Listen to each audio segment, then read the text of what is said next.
Hello everyone and welcome back to Destiny. Eververse. It has quickly become one of Destiny 2's biggest problems. Not only does it highlight some of the shortcomings of the game, in particular the endgame incentives, but there were decisions made that are outright baffling and have been perceived by some to be disrespectful to the player base, particularly some decisions made with the Dawning. I won't bother going over all of those little issues in this video. All of that has been talked to death, and I don't really want to bore you with yet another YouTuber complaining about the game. Instead, I want to be constructive. Regardless about how you feel about microtransactions, they aren't going anywhere anytime soon. I believe that there is a way to keep microtransactions in the game to help support the live team's efforts and still respect the player base. I've spent a lot of time thinking about this and have heard some really great ideas others are having that could be used to fix the situation. Some of these ideas were first presented by King Ithalian and Say No to Rage, broadcasters on Twitch. They are some of the most level-headed individuals I know in the business. I analyzed their ideas and realized they all stem from the desire to have more control over what you earn in the game. And then I had an epiphany, an idea that would fix a lot of the Eververse issues while also providing a metric ton of new and purposeful content. I built upon those ideas a little bit, and in this video I'll be presenting 5 major changes to Eververse and the game itself that would not only make Eververse something way more tolerable in the game, but might actually get you to want to spend money. Let's get into it.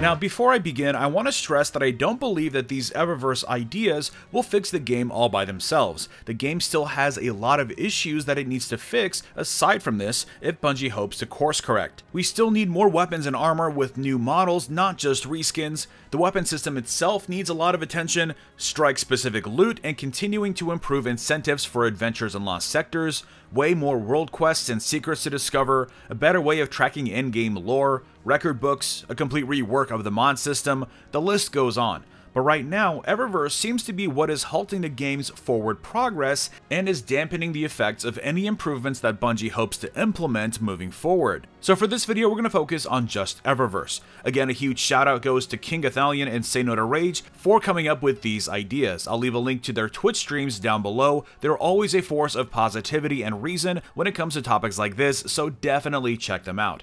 Anyways, without further ado, the ideas involve 5 main concepts. First, removal of bright engrams as purchasable by silver. Number 2, the ability to purchase specific Eververse items with silver.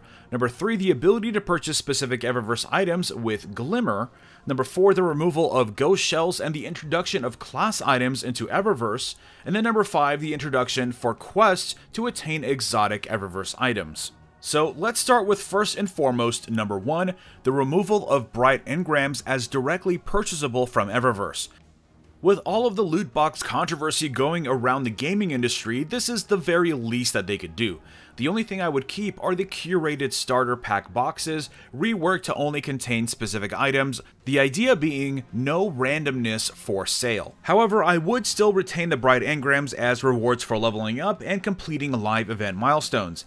Those are fine because at the end of the day, opening random loot can be fun, and I don't see the harm if it is something that you earn. And speaking of earned, another outlet for the rare and legendary Eververse items will now be through activity rewards. Every heroic event will now also grant anywhere between 1 and 4 pieces of loot from the Eververse table, depending on the difficulty of the activity.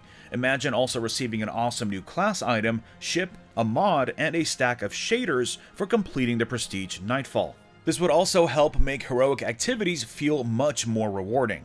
So not having bright engrams does beg the question of what will be there to purchase with silver, and that brings us to concept number 2, providing a selection of items that are purchasable with direct silver, allowing Eververse to continue its function as the quickest route to certain cosmetics without having to waste your money on RNG loot boxes. The silver selection would be right above the bright dust selection and would rotate every week just like it does now, but it would feature items that will be available the next week for bright dust. dust. This would keep the selection diverse and may even entice a few people to spend silver instead of waiting a week or saving up bright dust. Since it's staggered, this also presents a really neat opportunity for Bungie to feature a preview of the Eververse stock that will be available in a new season, purchasable the week before with silver. To complement this system, I would provide a conversion for bright dust to silver, maybe something like 10,000 bright dust for 500 silver. I'll leave it to better minds to figure out the right conversion rate, but the quantity should be high as to not cannibalize silver purchases completely. I want them to still be able to sell silver. That's the sort of point of this. We want Eververse to work, but also it gives an outlet for hobbyist players that have hordes of bright dust. Now, of course, tests won't be the only place you'll find cosmetics. They will be distributed intelligently across the entire game, attainable through Glimmer and quests, which brings us to concept number 3.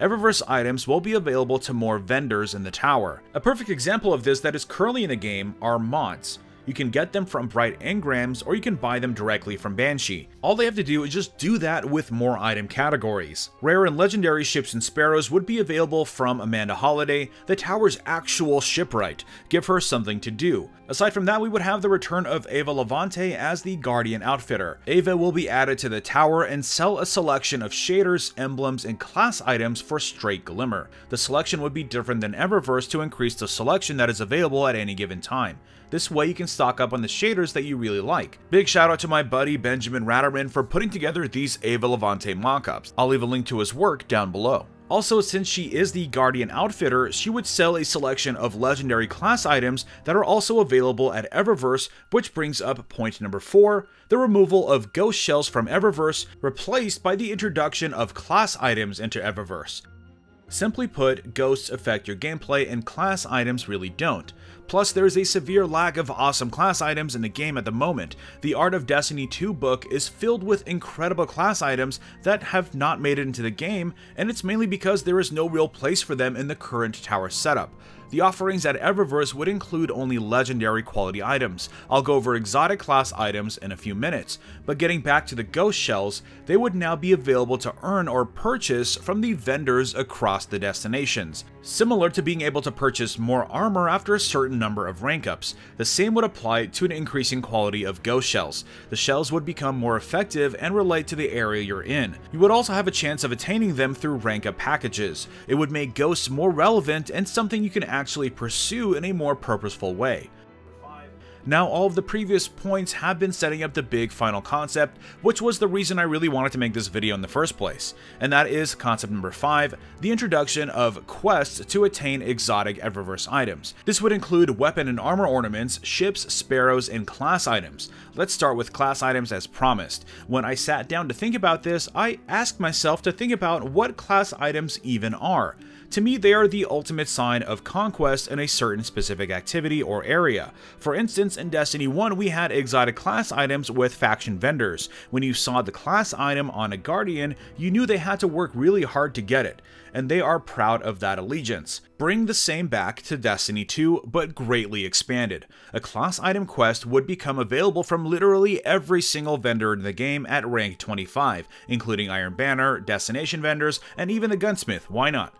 Reaching rank 25 would hand you an exotic quest, maybe exploring some lore and having you do specific activities and collect specific items. Once you get the class items, it should make you feel proud and accomplished for what you've done. Ava Levante could also offer a new exotic class item quest every month that would take you an entire month to complete, giving you another passive quest to work on while you do other things. Amanda could also feature a monthly exotic ship or sparrow exotic quest, give it some lore context like earning Saint 14's ship, let's say, and you could have the entire month to work on it little by little. Exotic ghost shells could be rewarded after reaching certain milestones, similar to how Sagira's shell was rewarded for completing the forge. And finally, exotic ornaments would be something you unlock, exactly like how legendary ornaments work now. They would appear in the ornament selection already, but would be grayed out until you unlock it by meeting the requirements. For instance, the Orpheus Rig ornament Forest Ranger could be earned after getting 5,000 tethered kills while it's equipped, or unlock the Tesla's Revenge ornament for the Wardcliff Coil after getting 5,000 multi-kills with that weapon. These ideas would take all of these so-called cosmetic items and turn them all into trophies that you can earn, while also adding a lot of incentive to play through endgame content, helping to fix the whole spend game and incentive drought issues. At the end of the day, I like the idea of what Eververse can contribute to the game. Bungie just needs to realize how much content they could have if they reworked it just a little bit. Now, of course, as I mentioned before, this isn't everything that Bungie needs to address in the near future in order to course correct this franchise, and hopefully we'll start seeing some fixes implemented before Season 3 and before the Gods of Mars expansion. Anyways, let me know what you think of these ideas to rework Eververse and cosmetics. Do you have any better ideas? Let's discuss. Drop a like if you enjoyed this video and subscribe for more Destiny content. And I will see you all next time.